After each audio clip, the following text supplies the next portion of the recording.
Hello everyone. Today we shall discuss exercise 4.6 question number 2a. Is every diameter of a circle also a chord? Suppose this is a circle. You've drawn a circle, right? This is the center of the circle, right? Is every diameter of a circle also a chord, right? That is, if we join 2 points on the circumference of a circle, that is a chord, right? If we increase it, and once there is time that it passes through the center of the circle. When the chord passes the center of the circle, that is the longest chord in a circle, right? Therefore, is every diameter of a circle also a chord? Yes. The answer is yes, right? That means the chord diameter is the longest chord of a circle. Diameter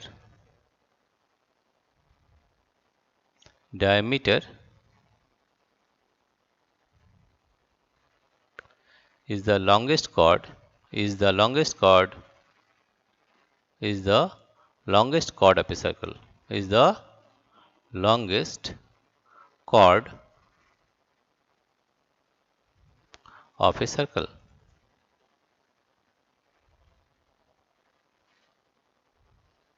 Once again we are repeating.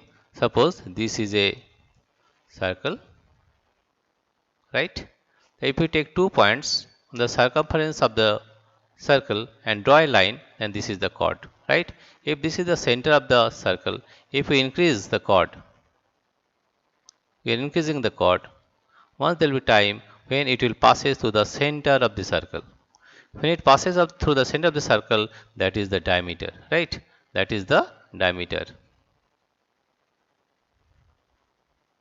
Therefore, we can say that diameter is the longest chord of a circle. Is every diameter of a circle also a chord? Yes. That means diameter is also a chord and it passes to the center, and that diameter is the longest chord of a circle.